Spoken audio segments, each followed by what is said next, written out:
Secara pribadi saya mengenali Cahaya Tasri Muhammad Ahmad Taib ini lebih dari 20 tahun. Bermula dengan kebetulan saya ketika itu berkhidmat sebagai penasihat haji, tabung haji, dan mengendalikan package khusus tabung haji. Elit grup haji ketika itu termasuk Tan Sri Muhammad Taib. Dan kenangan kami sama-sama itu masih teringat lagi waktu pergi dah buat umrah dan dah buat haji. Kami dapat bas yang koman,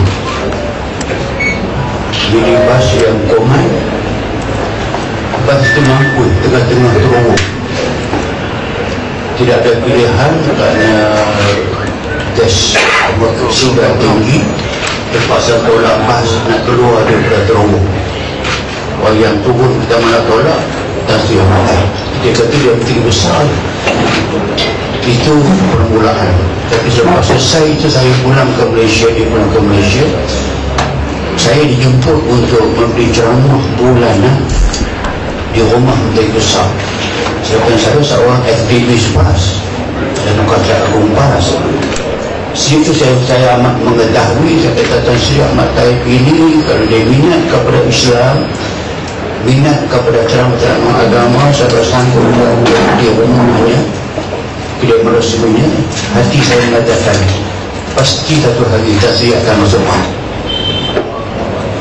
Dan detik itu terus berjaya. Hari kita lihat hari ini saya datang khusus daripada Perlis pagi tadi semata-mata nak melihat suatu peristiwa besar yang ada tersimpan dalam hati saya, dan saya mendoakan siapa sahaja Allah buka hidayah mereka kepada perjuangan suci ini, perjuangan yang memartabatkan agama Allah Subhanahu wa taala. Macam itulah saya kesempatan pada pagi ini nak mengalu-ngalukan, dan kebetulan cerita akhirnya terbocor bila Tan Sri pergi ke rumah saya minggu sudah sebelum pergi rumah saya ingat dia datang sebagai seorang kawan biasa saja.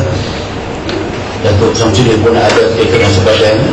Kami semang betul. Akhirnya timbul hasrat nak masuk PAS. Saya amat tertik hati saya, teruja saya, dan dapat ketika itu kami sediakan borang. Dan saya kata Ustaz kena jadi pencadang. Dia kata okey, no problem. Maka saya mencadangkan Datuk Samsudin sebagai penyokong insyaAllah ta'ala. Atas itulah maka berbuatnya hari ini. Syukur kepada Allah Subhanahu wa taala.